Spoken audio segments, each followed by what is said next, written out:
Bonsoir, bonsoir. Je suis, Déborah Cohen-Tenouji, créatrice d'inspiration pour les mamans d'aujourd'hui. Je suis, coach parental pour les mamans et pour les parents. J'ai été enseignante pendant de nombreuses années, et je suis aussi maman, de 3 enfants qui sont encore petits.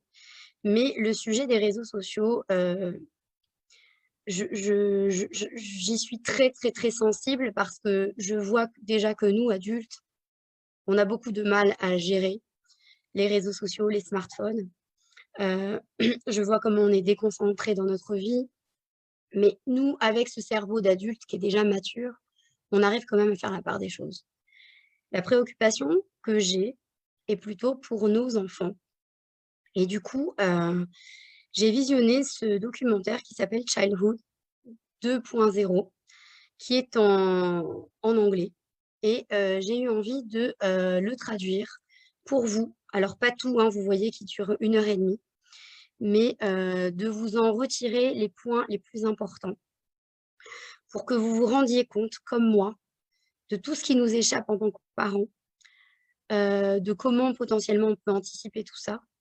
Dans tous les cas, le fait de savoir, de visionner ce documentaire, que ce soit ma version en français aujourd'hui ou en anglais ou avec des sous-titres, à travers le document original. Rien que ça va vous permettre de vous rendre compte de plein de choses. Alors, voilà comment on va procéder, comment je vais procéder. Je vais, tout simplement, vous lire mes notes, les notes que j'ai prises qui sont les plus importantes. À des moments, je vous mettrai des extraits, sans le son et je traduirai ce qui se passe en gros.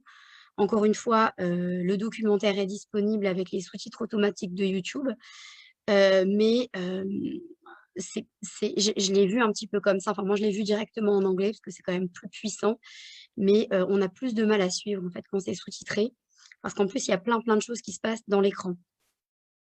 Voilà, donc ce que je vais faire, c'est que je vais vous lire, je vais vous raconter un petit peu tout ce que j'ai appris dans le documentaire et puis de temps en temps, je vous montrerai des extraits pour illustrer un petit peu, tout ce que je dis.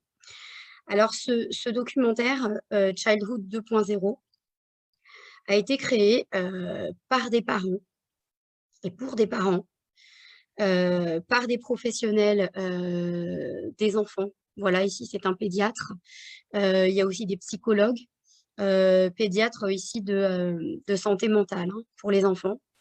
Il y a aussi des détectives, qui recherchent des pédocriminels qui sont intervenus dans ce documentaire, des parents bien sûr, hem, énormément de gens en fait qui se sentent concernés par les dangers ou bien qui l'ont même vécu eux-mêmes ou bien qui l'ont vécu à travers leurs enfants. Ce qui était intéressant dans ce documentaire, c'est que, alors déjà, les parents, qui ont réalisé, produit le documentaire, vous voyez que c'est quand même une très belle qualité d'image. Vous allez voir, ce sont de très belles images. Ils ont vraiment mis le paquet. C'est pas du tout un petit reportage comme ça. Ça a été vu par plus de d'1,6 million personnes, aux États-Unis, du coup, surtout, alors qu'il est sorti, que l'année dernière en août 2020 et hem et donc ces parents, notamment, ont créé un système de contrôle parental, très puissant, parce il filtre au niveau des réseaux sociaux. Alors que d'habitude, les filtres parentaux, enfin le contrôle parental, c'est surtout, ce que va chercher les recherches sur internet et cetera. Celui-là, il est vraiment pour les réseaux sociaux. Alors il n'existe pas en tout cas, je n'ai pas vu d'équivalent, je crois pas en Europe. Donc pour l'instant, il existe, en anglais et en espagnol. Est-ce que ça veut dire que c'est qu'en Amérique? Est-ce que c'est aussi en Espagne? Mais je ne crois pas. En tout cas, c'est surtout aux États-Unis. Mais en tout cas, aussi pour expliquer à quel point le filtre parental peut être, indispensable en fait quand nos enfants ont accès aux réseaux sociaux. Vous allez le voir aussi qu'ils ont fait, des études, à travers, des ados qu'ils ont suivis, des groupes de filles, des groupes de garçons qu'ils ont suivis pendant 4 ans et qui leur a permis vraiment d'aller vraiment, de façon très profonde dans ce sujet. Autre chose intéressante, c'est que dans ce documentaire, en fait, il y a, des parents qui sont interviewés et des enfants qui sont interviewés séparément pour vraiment montrer la différence. Pourquoi la différence? Et ça, c'est vraiment très, très intéressant, c'est que nous, parents, aujourd'hui, parents, depuis, les 10 dernières années, nous sommes la première génération de parents dont les enfants, ont des smartphones. Et ça, c'est énorme parce qu'on teste, en fait. On ne sait pas vraiment ce qui va se passer ou même on sait vraiment pas ce qui va se passer. Donc c'est pour ça que vraiment, c'est intéressant. Je commence par ces images par lesquelles débute ce documentaire parce qu'ils ont interviewé cette grand-mère qui est aussi enseignante et qui racontait un peu que sa vie ressemblait à ces images, en fait. Elle était toujours très occupée, elle était dans la ferme, dans les champs, elle travaillait, dans les champs, pardon, à la campagne. Donc elle travaillait la terre, alors c'est pas forcément elle, hein, ce sont des images d'illustration, mais elle racontait qu'elle était toujours occupée, en fait. Et elle raconte que ce que vivent nos enfants aujourd'hui, ça la dépasse complètement. Elle comprend pas du tout. Elle comprend pas du tout, ce qui est arrivé, à notre génération pour que nos enfants soient aussi peu, dehors, tout le temps à l'intérieur, qu'ils ne se servent jamais de leurs mains, très peu de leur corps et du coup, pour elle, c'est une déconnexion complète avec la réalité qu'elle a vécue, en fait. Est-ce qu'on pourrait extrapoler en disant que c'est vraiment, une déconnexion d'avec la réalité, tout simplement? En tout cas, voilà, elle veut alerter, elle veut dire, là, on est en train d'aller dans le mur. Je vais pas vous montrer, mais tout au long du reportage, elle est très, très, très sensible. Elle a très souvent les larmes aux yeux parce qu'elle est très inquiète pour la génération actuelle, en fait. Voilà. Hem, dans ce reportage, on va voir que, très souvent, bah, la technologie alors je vous montre un petit peu les ados. Attendez, excusez-moi, hein, je suis pas, un peu compliqué de gérer comme ça, voilà. Hem, ce qui va être intéressant, c'est de voir que, bah, en fait, la technologie actuelle, elle nous échappe, en fait. Elle nous échappe complètement. On ne sait pas vraiment ce que nos enfants font sur leur téléphone portable.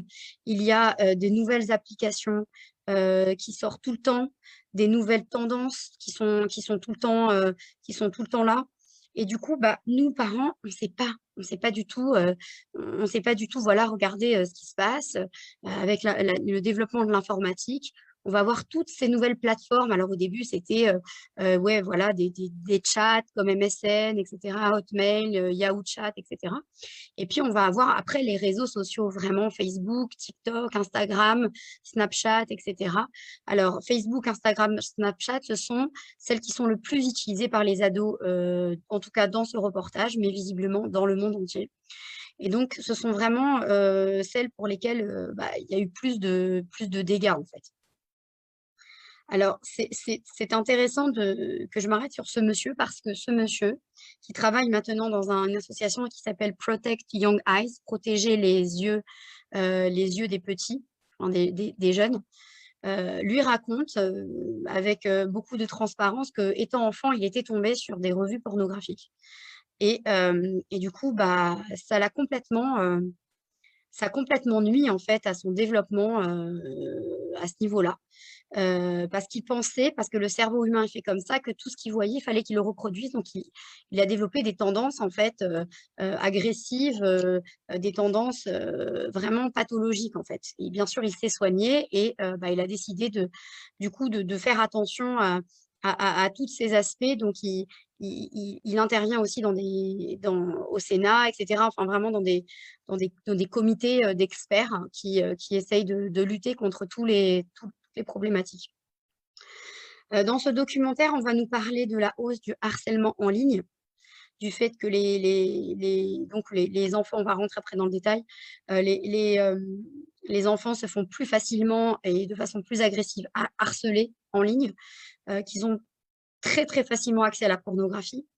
Il y a des prédateurs en ligne, puisque, bah, du coup, les comptes Instagram et cetera sont très souvent ouverts, donc sont ouverts à tout le monde et de toute façon, bah, c'est très facile, ça ne s'arrête jamais, on est connecté au monde entier et donc bah, on peut tout le temps se faire contacter par, des personnes étrangères à travers son profil, à travers, ses vidéos et cetera. Donc on voit aussi qu'il y a une hausse très importante de la dépression depuis la hausse des smartphones.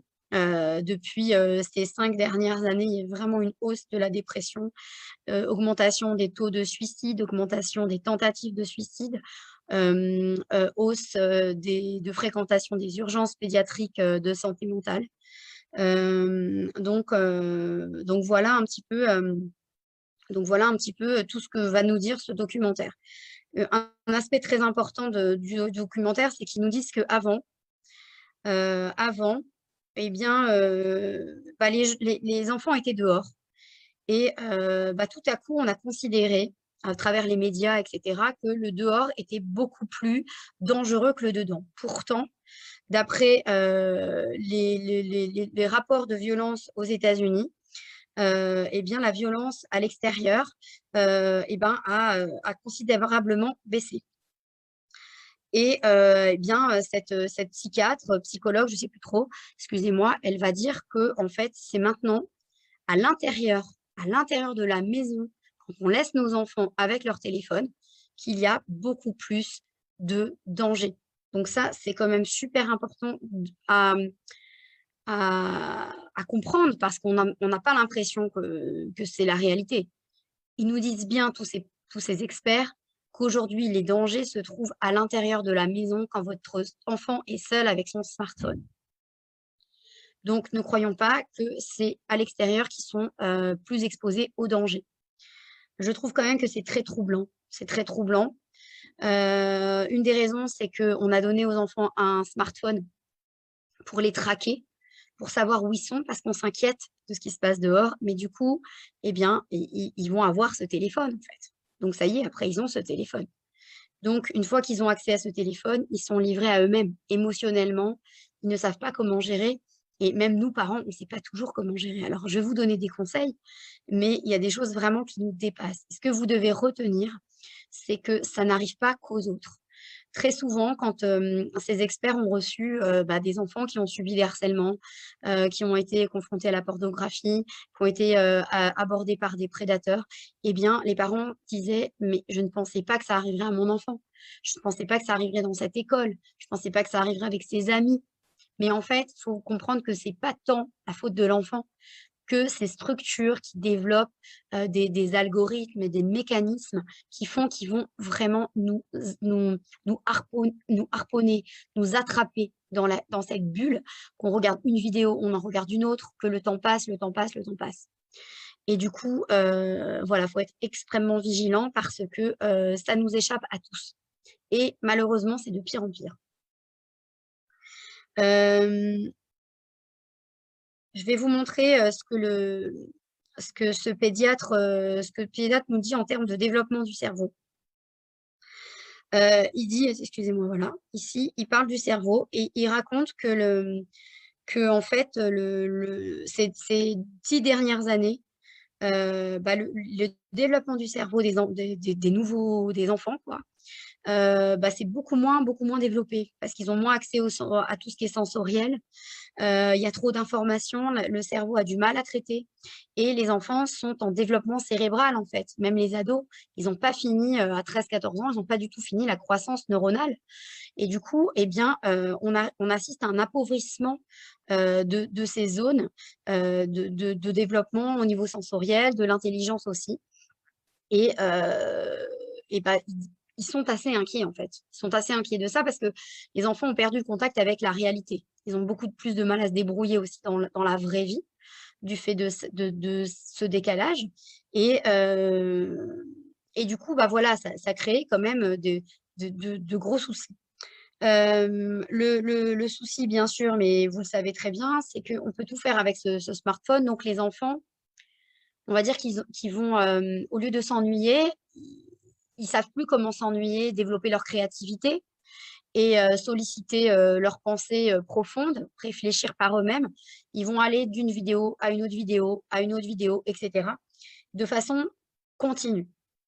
Je vous avais dit qu'ils avaient suivi des groupes de filles et de garçons, voilà, qui témoignent et du coup, ces ados ont dit que, ils avaient pu passer parfois de 12 heures à 18 heures, sans s'arrêter en fait de regarder leur téléphone, sans s'arrêter, sans s'en rendre compte.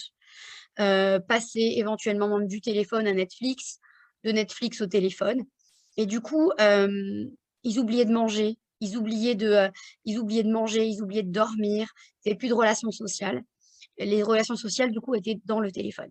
Alors ces 2 petits enfants qui sont très jeunes, hein, vous voyez, je crois qu'ils avaient 7 et 8 ans, ce sont des frères ou 7 et 9 ans. Ce sont des frères, en fait, qui sont accros aux jeux vidéo, notamment Fortnite. Donc ça, ce jeu vidéo Fortnite, vous avez peut-être l'expérience à la maison avec vos enfants. C'est un jeu qui rend, très, très, très accro et les parents ont beaucoup de mal après à enlever cette addiction aux enfants, en fait et donc ces enfants, bah, faisaient des crises, piquaient des crises terribles, en fait, pour jouer. C'était vraiment incontrôlable, hein et du coup, voilà, ils ont bien que très jeunes, eh bien, ils ont développé ces addictions et leurs parents se sont sentis assez démunis, en fait, face à ça. Pourquoi je vous dis ça? Parce que pour vous montrer que ça peut arriver vraiment très tôt, que ce soit sur le téléphone ou ce soit dans les jeux vidéo et même les écrans, mais c'est pas le sujet du documentaire. Voilà, les enfants très tôt peuvent devenir accros. Voilà, là on voit encore ce spécialiste qui est en train d'essayer de parler à des jeunes. Ils ont dit que, bah, les jeunes avaient tous eu, la majorité attendez, je vous montre ce graphique, je vais essayer de faire pause rapidement, voilà.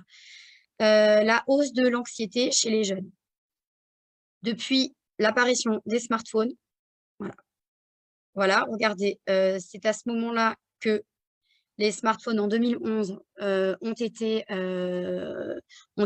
distribués, bah, aux adultes puis aux enfants. On voit que depuis 2015, il y a une hausse, claire de l'anxiété chez les jeunes.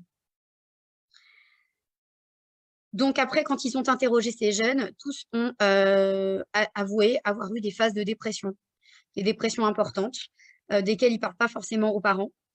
Et du coup, bah, voilà, des phases de dépression, des moments où ils se sentent plus bien dans leur peau, dans leur vie. Et du coup, bah, voilà, ils sont pas bien. Alors ils passent pas forcément tous à l'acte, mais ils ont des angoisses et cetera. Alors cette jeune fille qui racontait qu'elle avait 2 comptes Instagram, elle disait qu'en gros elle se nourrit des likes, en fait. Les likes, voilà, elle a besoin d'avoir des likes. Elle se met en scène et puis elle se compare. Elle raconte qu'elle se compare à ses copines, et puis elle se dit: «Mais pourquoi celle-là, elle a eu plus de likes que moi?» Et puis finalement, elle va regarder la pose de sa copine, elle est peut-être plus suggestive, plus dénudée et du coup, elle va elle-même adapter, bah, elle va mettre d'autres tenues, elle va mettre d'autres poses et heu et du coup, bah, quand elle va récolter plus de likes, elle va être contente. Alors quand je dis ça, c'est pas du tout pour me moquer, c'est parce que, vraiment ça sollicite les mêmes mécanismes qu'au casino. Ils l'ont clairement dit, hein, dans ce reportage. C'est comme dans un casino, on a besoin de récompenses et les likes, ce sont des récompenses. Le danger le plus important avec ce système de likes, c'est qu'en plus les adolescents, ils se construisent à travers, ces likes, à travers la validation du groupe et du coup, eh bien, c'est une surenchère en fait, une surenchère de positions suggestives, une surenchère de comparaison et du coup une surenchère de ressentis qui sont liés clairement à ce que les autres vont penser de vous. Donc vraiment, c'est très dangereux parce que, un enfant, un adolescent, mais disons quand même que c'est encore un enfant qui se construit comme ça virtuellement, il a pas de possibilité de se défendre à part de remettre des photos, de photos, des photos. Il voit des commentaires dépréciateurs et cetera et du coup, il est complètement perdu face à ça. On en vient du coup attendez, j'ai juste oublié de vous dire quelque chose, que disait la jeune fille, que enfin les jeunes gens par rapport à tout ça, voilà, c'est que du coup, voilà, on va utiliser des filtres, Pour que la réalité soit différente, on va utiliser des filtres pour avoir l'air plus mince. On va utiliser des filtres pour avoir une plus jolie peau. Vous avez vu, hein, nos ados, ils font ça, hein. Ils utilisent ces types de filtres tout le temps. Ils ont besoin d'être populaires, ils ont besoin d'être parfaits dans l'image qu'ils vont donner d'eux sur les réseaux. Donc, ils vont distordre la réalité et potentiellement croire que c'est cette réalité, puisque eux, ils ne sont pas cette réalité, puisqu'elle était avec des filtres. Bah, eux, c'est comme s'ils n'avaient plus de valeur. Et du coup, voilà, tout ça, ça va faire que bah, ces enfants vont être vraiment impactés par tout ça. Euh, Dans cette vidéo, donc, il parle du harcèlement en ligne. Harceler, ils disent que ça veut dire être menacé, embarrasser quelqu'un, le harceler sur les réseaux sociaux. Comment ils font? Alors, pour reprendre un petit peu l'image des jeunes filles tout à l'heure, bah, ils demandent à des jeunes filles, par exemple, un ado va dire à une jeune fille, bah, écoute, tu m'envoies une photo de toi déshabillée, sinon, je vais embêter ta sœur à la récré, enfin au lycée ou à la sortie du lycée. Ou bien bah, des petits copains. Il y a des filles qui racontaient des ex petits copains qui vont lui dire, bah écoute, si tu qui casse avec la fille, qui rompt avec la jeune fille, il lui dit, si tu m'envoies une photo de toi nue, je me remets avec toi. Et la fille bah, va envoyer cette photo. Ensuite, bien sûr, il ne se remet pas avec elle. Et après, bah, ça va passer sur les réseaux sociaux, ça va passer dans les systèmes même de messagerie de l'école. Et bah, voilà, des filles se font du coup ridiculiser, harceler, menacer. Les photos ne disparaissent pas, elles vont tourner. Et si elles ne le font pas, elles ont l'impression qu'elles sont trop prudes. Si elles le font, elles ont l'impression que ce sont des filles légères. Donc, elles sont vraiment prises au piège. Alors, attention, il y a aussi des adolescents garçons hein, qui se sont fait malheureusement euh, prendre au piège. Je vais vous montrer malheureusement la maman d'un enfant qui s'est fait harceler. Attendez si je retrouve. Non, alors je ne sais plus où c'est. Dans ce reportage, il y a la maman d'un enfant qui s'est fait harceler en fait et qui s'est suicidée. Et elle n'en avait vraiment aucune idée en fait. Elle ne savait pas du tout. Donc voilà, c'est quand même très préoccupant. Donc, il parlait d'augmentation du nombre de suicides, augmentation des tentatives de suicide, dépréciation, manque de communication avec la famille. Alors, tout ça, ce sont des signes qui peuvent nous alerter en tant que parents.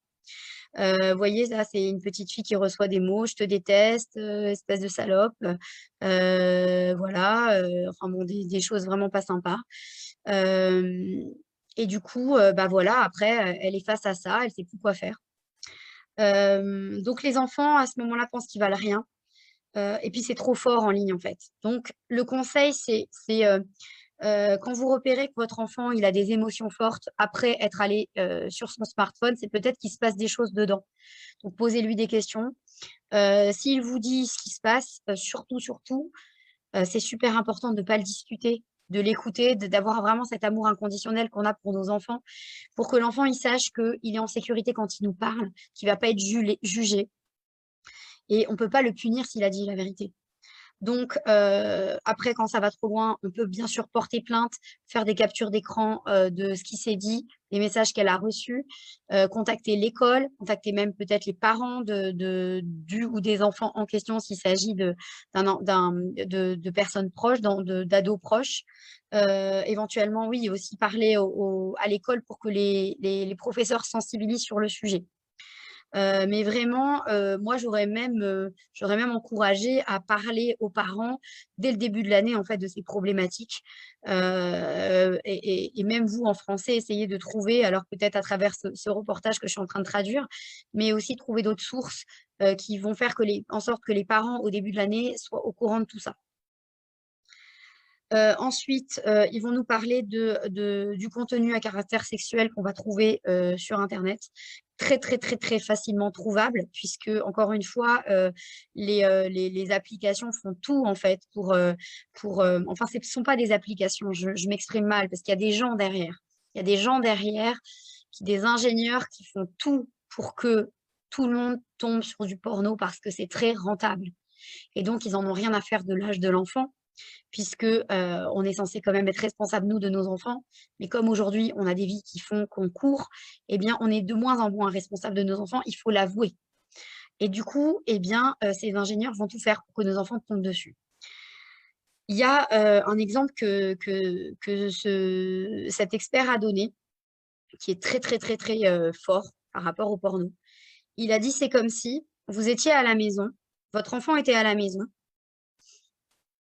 qu'il y avait 4 magazines sur la table du salon, dont un est un magazine porno, et vous espériez tous les soirs qu'il ne tombe pas dessus». Pourquoi il dit ça? Parce que, quand il a fait, le ratio de ce qui se trouve sur internet, excusez-moi, j'avance en même temps pour essayer de trouver, ce que je voulais vous montrer. Hem, Quand, il estime, enfin il sait en fait que, 1/4 de ce qu'on va trouver sur internet, ça va être de la pornographie, 1/4 ça va être du YouTube et du streaming vidéo, 1/4 ça va être, les réseaux sociaux, et l'autre quart ça va être tout le reste. Donc c'est quand même énorme, la probabilité elle est énorme. Voilà. Donc c'est vraiment pour, alerter sur le sujet. Ils donnent des chiffres, ils disent que 26 des enfants de 13 à 17 ans aux États-Unis, regardent régulièrement de la pornographie. Les ados du documentaire disent qu'ils font ça vraiment comme ça, par curiosité, pour rigoler, pour se divertir. Ils recherchent pas du tout, des perversions, c'est pas du tout ce qu'ils recherchent, c'est juste, voilà, c'est disponible. C'est-à-dire que c'est un contenu comme un autre, et c'est ça qui est vraiment très dangereux. À ce sujet-là, ce qui est problématique du coup chez les garçons, parce qu'on les a interrogés, c'est qu'ils ont une distorsion de la réalité à ce sujet. Ils ont du mal à respecter la femme. Ils vont demander à leur petite copine éventuellement de se mettre dans des postures qu'ils ont vues, bah, dans des films porno ou dans des images. Hem donc, l'idée, c'est quand même de parler de ce sujet avec les garçons, avec les filles, d'encourager les filles comme les garçons à ne pas envoyer des photos de leur corps, de leurs parties intimes. Vraiment, vraiment, vraiment qu'ils sachent comment répondre si on leur demande. Leur demander, s'ils sont déjà tombés sur ces images. Dites-vous encore une fois que, ils en parlent dans l'extrait, que, dans le documentaire, ils parlaient d'un enfant de 11 ans qui regardait jamais trop les smartphones, il en avait même pas, mais il était allé une fois chez un copain et il a vu des images comme ça pendant 2 ans, en fait, il a vécu avec ce secret, et en fait, ça l'a rendu fou, quoi. C'est-à-dire qu'il est devenu inhibé, il avait ses notes qui étaient en train de baisser, et les parents n'ont pas vu parce que bon, bah, ils auraient jamais pensé que c'était ça. D'où l'importance de communiquer beaucoup avec nos enfants, au moment informel aussi, dans les moments informels comme ça, de leur poser des questions même, bêtement. Et très, très important, c'est les inciter à se fier à leurs, ressentis et leur inconfort, en leur disant: «Si tu es mal à l'aise, devant une conversation avec quelqu'un, dans les réseaux sociaux ou devant une image, devant ce que tu regardes, arrête tout de suite et viens me le dire. C'est qu'il y a quelque chose qui ne va pas». Les enfants, ils ont cette intuition. Mais parfois nous, sans faire exprès, soit ça passe, ils s'habituent, soit on s'en rend même pas compte, en fait. Donc il faut vraiment qu'ils fassent attention à ça. Alors, je vais vous parler des prédateurs sur internet. Attendez, je vois un schéma qui m'avait peut-être, échappé. Du coup, on va juste regarder ce petit schéma, si j'arrive à le mettre, je sais voilà. Voilà, de plus en plus, voilà, en 2015, on voit que, les 11-12 ans avaient accès à la pornographie à 8, et que le nombre augmente, hein. Les chiffres augmentent, en fait, maintenant qu'on est en 2021.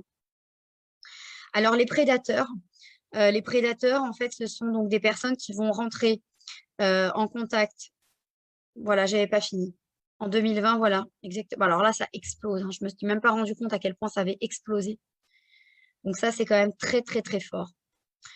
Les prédateurs, c'est quoi? C'est vraisemblablement des hommes. Faut dire, ce qui est, hein, ce sont surtout des hommes qui vont rentrer en contact avec des jeunes filles à travers leur compte Instagram ou TikTok, et puis, bah, qui vont leur parler, qui vont essayer de les «draguer» entre guillemets, et puis, comme en fait le langage, sur internet, c'est pas vraiment de la séduction, voilà, c'est plutôt assez cru, trash, ils vont leur demander des photos et puis jusqu'à potentiellement proposer un rendez-vous. Alors, je vais vous mettre justement à quelque chose qui est assez. Si vous avez l'occasion de regarder le reportage, c'est assez touchant en fait de voir ces jeunes parce ils sont vraiment à nu en fait. Ils racontent tout sans filtre, sans qu'on puisse les juger parce que vraiment on voit que ce sont de belles personnes, hein. Ils sont juste pris dans l'engrenage. Mais vous verrez que tout ça, c'est pour ça qu'on dit que ça arrive pas qu'aux autres, c'est qu'en fait, ils s- voilà, c'est beaucoup trop fort derrière. Alors, qu'est-ce qu'ils ont fait pour ce reportage? Eh bien, il y a une jeune femme de leur équipe de contrôle parental, le contrôle parental s'appelle BARC. BARC, ça veut dire aboyer en anglais. Peut-être ça veut dire que là, il faut avertir. Bah, ils ont décidé en fait de prendre voilà, cette femme-là que vous voyez, cette dame brune qui a je sais pas, plus d'une trentaine d'années. Ils ont décidé d'établir une transformation pour la rendre jeune. Ils lui ont créé des comptes sur Instagram et sur Snapchat. Et du coup, bah, le but, c'était quoi? C'était de se créer un faux profil, une fausse vie, et de voir bah, ce qui se passe une fois qu'elle aurait lancé son profil. Donc voilà, ils ont reconstitué une vie d'ado. Ils ont créé un fil avec des événements, avec des copains et des copines qui like, etc. Et puis, ils ont vraiment créé toute une personnalité et hop, ils ont lancé le profil. Ils ont attendu de voir. Qu'est-ce qui s'est passé? Au bout d'une heure, il y a 7 hommes qui sont rentrés en contact avec elle. Alors, je ne sais pas si vous voyez. Et mon bébé, tu as besoin d'un papa. Est-ce que tu aimes les hommes plus vieux? Est-ce que tu veux discuter? Tu as de jolis yeux, etc., etc. Au bout de 9 jours, elle avait reçu 92 demandes de contact d'hommes. Euh, voilà. Donc, elle a bien explicitement mis sur son profil, vous l'avez vu, qu'elle était née en 2004. Donc, à l'époque, elle avait 15-16 ans hein, quand ils ont tourné le documentaire. Voilà, quelle est ta taille de soutien-gorge, etc. Et bien sûr, bah, très rapidement, voilà, j'ai 41 ans, très rapidement, bah, ces hommes, ils ont commencé à lui envoyer des messages plus explicites, à lui envoyer des photos de leur partie intime. À un moment, ils sont tombés sur un homme, je crois d'une trentaine d'années, qui habitait aux États-Unis, pardon, à New York comme elle. Donc, il lui a proposé de la rencontrer. Et ils se sont dit qu'il fallait qu'ils aillent au bout de l'expérience. Donc, ils l'ont rencontré. Ils l'ont rencontré sous surveillance, bien sûr, de la police. Donc, ils racontaient d'ailleurs qu'ils ont eu des messages à tort et à travers. Cet individu l'a rencontré sur le chat d'abord de l'application. Je ne sais pas si c'est Instagram ou si c'était Snapchat, mais il l'a rencontré sur Instagram, enfin pardon, en chat. Et voilà, donc elle n'a pas trop montré son visage. Et il lui a dit ne sois pas timide et il voulait la rencontrer. Donc ils sont allés à New York, ils se sont donné rendez-vous dans un hôtel. Donc vous imaginez, on parle de jeunes enfants, des jeunes enfants qui potentiellement bah, voilà, vont pas dire à leurs parents, ils vont rencontrer peut-être ces individus. Donc ils ont rencontré cet individu. Attendez, je regarde. Voilà, j'avance un petit peu. Et voilà, et on voit que ils l'ont rencontré. Voilà. Et bah, il s'est pas du tout, il s'est pas du tout découragé, hein. Elle lui a dit, tu sais que j'ai que 15 ans. Il lui dit, c'est pas grave si c'est ta première fois. Il y a une première fois pour tout. Et voilà, on va discuter en haut, on va prendre notre temps, etc. Donc, bien sûr, ils ont arrêté cet individu. Ils passent leur temps à arrêter plein d'individus comme ça, en leur tendant des pièges ou en essayant de les trouver, mais ils disent que c'est trop énorme en fait. C'est trop énorme ce travail et qu'il faudrait vraiment recruter des équipes énormes de milliers et de milliers de gens Même si aujourd'hui, avec l'intelligence artificielle, ils arrivent à avoir un travail un peu plus important, un peu plus efficace, pardon. Donc voilà, dites bien à vos enfants de ne jamais donner leur adresse, leur numéro de téléphone, leurs coordonnées, des photos d'elles, des photos d'eux, en ligne. Jamais de rentrer en contact avec, vous savez, on dit toujours aux enfants: «Rentrez ne parle pas aux inconnus». Ils le remettent dans le reportage: «Ne parle pas aux inconnus», de visu, mais en réalité, en ligne, c'est encore plus grave, en fait, parce qu'on ne sait même pas à qui on parle. En plus, la personne peut se cacher derrière un pseudo, donc c'est vraiment, compliqué. Je vous donne des petits conseils aussi par rapport à la hausse des dépressions. Alors, j'ai oublié de vous dire qu'il y avait une petite brochure qu'on peut télécharger quand on va sur le site de Bark. J'essaierai de le mettre en description quand j'aurai terminé le live. Mais c'est une brochure qui est toute en anglais, qui reprend pas tous les points en fait du documentaire, mais qui donne par contre pas mal de conseils. Il donne notamment des conseils sur voilà, comment communiquer avec son enfant, quelles questions leur poser pour savoir s'ils sont pas en danger. Voilà, on a beaucoup parlé de l'ennui. Ces enfants s'ennuient, ils savent pas quoi faire. Donc quand ils savent pas quoi faire, bah voilà, bah, ils vont sur leur téléphone. Donc vraiment, le conseil, c'est de faire en sorte que ces enfants aient des moments sans leur téléphone, leur montrer l'intérêt de vivre dans la réalité, même si c'est pas toujours évident. S'assurer que l'enfant se sente utile, le valoriser, l'encourager à aller voir des amis, à faire du sport. Tout ce qu'éventuellement on faisait il y a quelques années, où on a un peu baissé les bras peut-être aussi avec les confinements, où les ados sont devenus très, très, très, addicts aux écrans encore plus, et les parents ont baissé les bras parce que ça les dépassait aussi beaucoup. Ils ont pas trop eu le temps non plus. Hem Voilà, sans les juger, mais les solliciter aussi à l'intérieur de la maison, les solliciter pour faire du bénévolat, pour trouver une occupation vraiment, je sais pas moi, faire de la photo, leur faire des stages d'équitation, voilà, des choses vraiment qui les reconnectent, à la réalité, voire même à la nature, si possible. Leur montrer toujours qu'ils ont de la valeur, toujours, toujours, toujours, parce qu'à travers ces réseaux, ils pensent qu'ils n'ont pas de valeur. Voilà. Encore une fois, on nous dit que ces enfants-là, ils ont du mal à se débrouiller dans la réalité.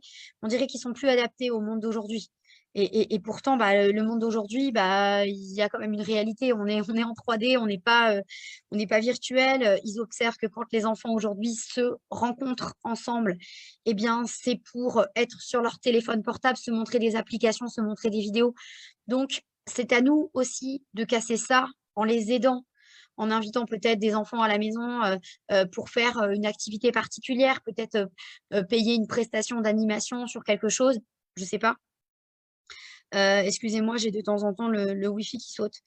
Bref, pour terminer, voilà, celle-là, c'est la maman de l'ado qui s'est suicidée malheureusement, et elle dit qu'elle avait rien vu venir, en fait.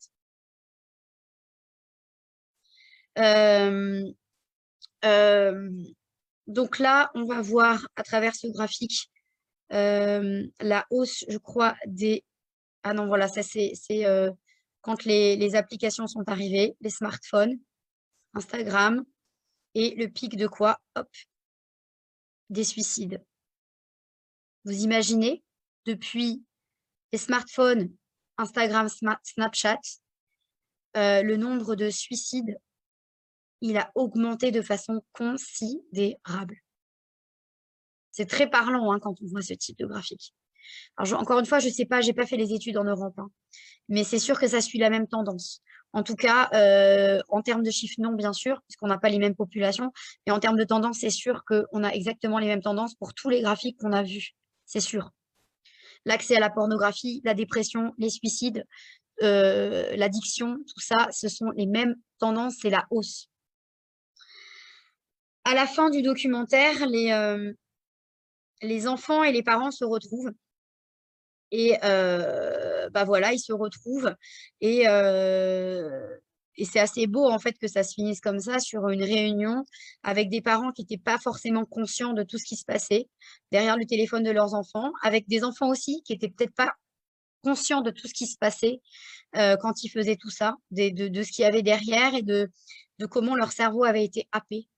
Et cette mamie qui est très, très, très, très triste en fait de ce qui se passe dans la nouvelle génération. Voilà, de cette naïveté qu'on leur a potentiellement enlevée, qu'on leur enlève à chaque fois qu'ils passent des heures, que ce sont des heures de vie en fait qui sont passées derrière le téléphone. Et je me rappelle de ce jeune garçon, je sais pas si je vais le retrouver. Voilà, celui-là, là, qui a dit en réalité, je préférais une vie où tout ça n'existe pas. Et j'ai trouvé ça beau parce que j'ai trouvé que ça donnait beaucoup d'espoir. Si personne n'avait accès à tout ça, parce qu'en fait, ce qui est difficile pour ces ados, c'est que les autres ont ces applications, ces téléphones. Donc, si personne n'avait ça, on ne serait pas en train de se comparer, on ne serait pas en train de se dire, oui, mais lui, il a et pas moi, on n'aurait pas cette envie. Voilà. Et donc voilà, je vais terminer sur ça parce que potentiellement, je vous ai dit beaucoup, beaucoup de choses. Mais j'espère en tout cas vous avoir donné envie déjà de visionner ce documentaire. Le but, c'est pas de déprimer les familles, mais c'est vraiment de se rendre compte qu'on ne se rend pas compte en fait. Moi, je travaille dans l'éducation. J'ai fait récemment une conférence sur les écrans. Sur mon site www.inspirationmaman.com, je propose notamment une conférence sur la gestion des écrans en général, mais je n'aborde pas les réseaux sociaux. Ce que je veux dire, c'est que même moi qui suis dans dans le métier de l'éducation, qui suis tout le temps sur le téléphone, j'avoue, parce que je travaille sur le téléphone et parce que je m'en sers énormément au quotidien, eh bien, moi, je ne me rendais pas compte du tout de tout ça. Donc, encore plus, on va dire, vous, parents qui avez une vie, moi, je travaille à la maison, je ne travaille pas à plein temps. Donc, j'ai plus de temps aussi, hein. Je le dis clairement. D'ailleurs, c'est très souvent ce temps que je prends pour les parents qui n'en ont pas, pour leur transmettre ce qui me semble intéressant de savoir concernant la vie d'aujourd'hui avec nos enfants, en fait. La vie des enfants d'aujourd'hui. Donc, faites attention, s'il vous plaît, parlez à vos enfants. Parlons à nos enfants très tôt, vers 8 ans. Retardons le plus le temps où on va leur donner le téléphone portable. Je sais qu'il existe un groupe qui s'appelle Pas de smartphone avant 15 ans, un truc comme ça. Et du coup, je vous le mettrai dans la barre de description. Essayez essayer de ne pas céder, à la pression, même si c'est dur. Ne cédez pas à la pression et confiez à votre enfant le plus tard possible un téléphone intelligent, entre guillemets. Mais surtout, quand vous le faites, accompagnez-les tout le temps, avant, mais aussi tout le temps. Qu'est-ce que tu regardes? Qu'est-ce qui te plaît?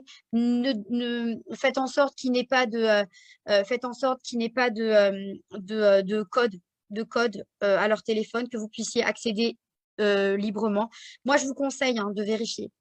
Pour moi, il n'y a pas de jardin secret quand on voit tous ces dangers parce que c'est irréversible en fait. Un enfant qui a accès à tout ça, c'est irréversible.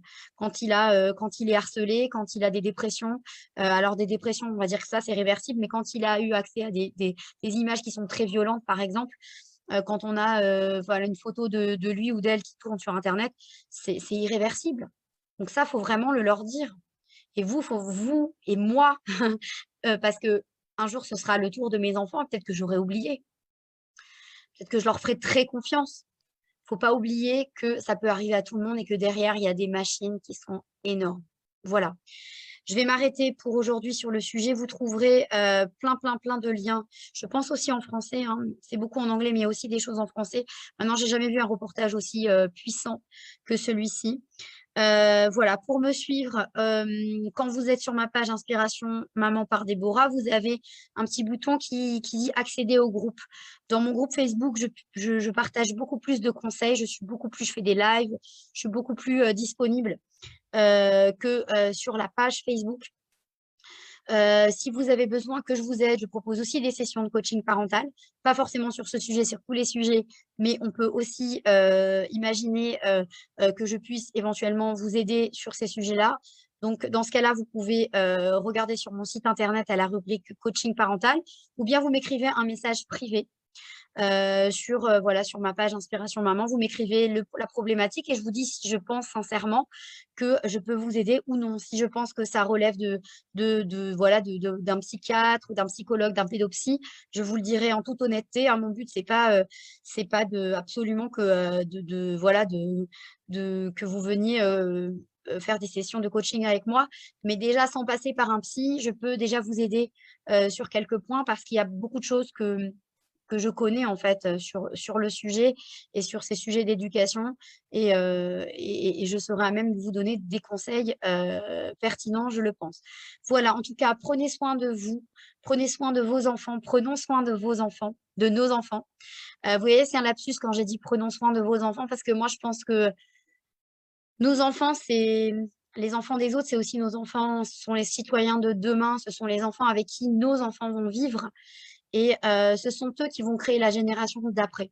Il y avait Maria Montessori qui disait, parce que moi je suis une fan de Maria Montessori, je suis formée à la pédagogie Montessori et je l'utilise au quotidien, pas seulement à travers les activités que je propose à mes enfants, mais à travers une démarche. Elle dit n'éduquons pas nos enfants pour le monde d'aujourd'hui car il n'existera plus.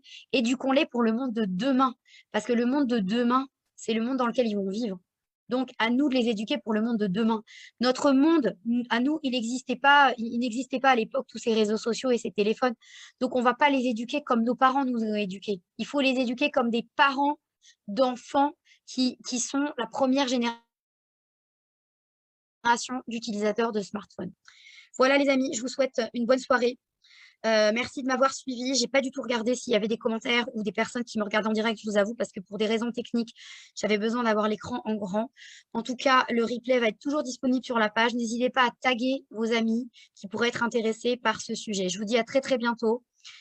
Bonne soirée et n'hésitez pas à me retrouver sur ma page, mon groupe, pardon, Inspiration Maman par Déborah, le groupe. À bientôt.